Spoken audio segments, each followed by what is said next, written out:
Good morning, Alumareel USA. How y'all doing?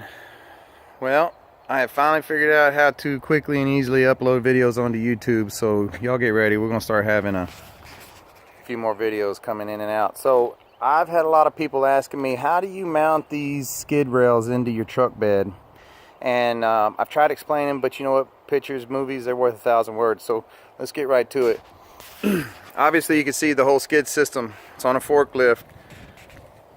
Real easily picked up if you got a forklift. If not, we got lifting eyes all the way around. Toolboxes and everything goes with it. Specifically inside the bed here, that is the skid rails. That's the mount rails. That's what comes standard with all of our skid packages, except for the farmer skid.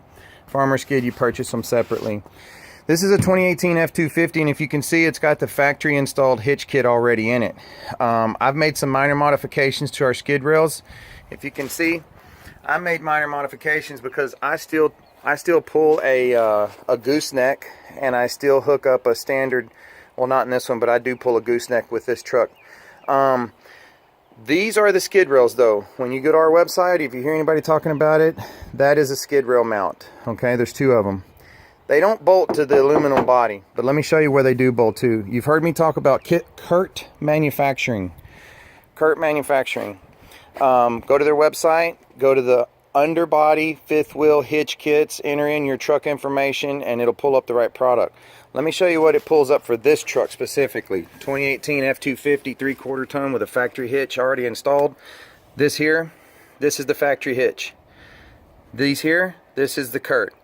So you got one, and it uses all the pre-existing bolt holes that are already in here, so you're not drilling, cutting, or welding on a factory tube or anything like that. Your frame stays as is.